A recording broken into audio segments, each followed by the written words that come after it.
Last year, one of the deadliest battle of my life came. It came January last year, sir. Our second twin, Daniel, the boy just began to have temperature. I prayed. I carry unusual healing grace. I prayed. I did everything. It was going from frying pan to fire. Before I knew it, I said, okay, come and do test for him. They said it's malaria plus. So I said, okay, treat it. It was treated. It increased. So what's happening? I was on the altar like this preaching when they told me that they need to rush him to the hospital. They rushed him to the hospital. They said his appendix ruptured and that they need to rush him to the theater. I gave the go ahead. All hell after surgery broke loose. His eyes turned yellow. He began to pull blood. The wound refused to heal. His stomach began to bulge out like somebody that is pregnant. I was still in church, still in ministry, preaching, doing healing, and death was knocking at my door. Sir, in the day of battle, you need a father.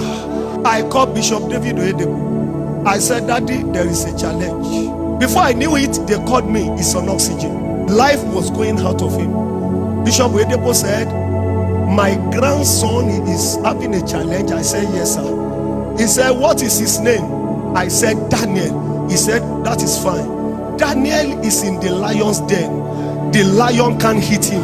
Even me, the father, I didn't remember that scripture. I was quoting, by his stripes you are healed. Those are the things I was quoting. Those are old men with rod in their hand. Why are you struggling like this in ministry? Who is speaking over the work? Who is the oracle? Who is proclaiming over the work? I called Pastor Matthew Washimolo. His own is the worst. He said, Pastor K, you can't bury my grandchild. I said, yes, sir. I just called you to know that he's on oxygen. That's why I called. He said, Labrakoshis Lebrakata. Pastor Korede, I said, sir, don't pray about him. Don't do anything about him. Go and be doing ministry and be enjoying your life. As I open my mouth to pray now, God just showed me his wedding date. You are there?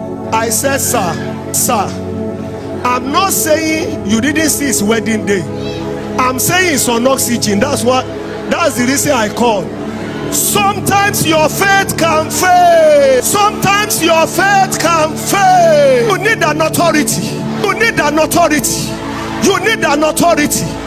You need an authority. Listen. Then I called Pastor David Ibiome. I was even with him in Port Harcourt. Boy, 16 years old. I took 16 million naira. I stood before Pastor Ibiome. I said 1 million redemption per year. I sow it. He took it and returned it back. He said, go and sow it somewhere so that it will multiply.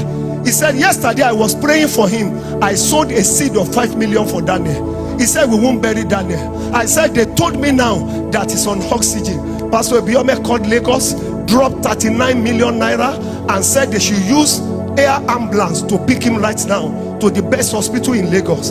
That we need to fight. If you have God, you have mentors, you have money, you have everything. It's complete package. As Pastor Ibiame called all the prayer warriors in salvation and told them to stop all prayers. He collected the picture of my son. You need people to back you, and gave it to all the prayer warriors. That if Komaiya's child die, I will have sorrow. It will pain me too. They stopped all prayers in Salvation Ministry Port Harcourt headquarters. They took his picture and warfare started. As the air ambulance took my son, it was between heaven and earth. They were to give him an injection in the hospital in Warri so that he won't die between taking him from Warri to Lagos. Somehow, as they were about to enter the plane with Dr. B, Pastor Evan's wife, they forgot to give him the injection. As they forgot to give him, and they were trying to remember, the hospital in Warri called. The injection we gave you, hope you have not given him. We just realized we gave you a wrong one. If you give him, sir, you need covering. All these errors, all this one, all this thing, is because there is no enough covering. Satan came to pick that boy. Immediately they landed in Lagos. Bishop Oyedepo sent David Oyedepo Jr. with a special mantle. And then the third day, Mommy Oyedepo was there and said, you are my grandchild. I have a covenant with God, I can't bury you. Consultant upon consultant surrounded my son. And then kidney has packed up, spleen has packed up. There is a growth within 7 days that is now said they took the sample for that is cancerous. They said there is water in his heart, it has enlarged. So within 7 days, sir, and within 3 days, doctors will call us again. We don't understand what is happening. The water in the heart has vanished. His heart is working properly. We don't know what is happening.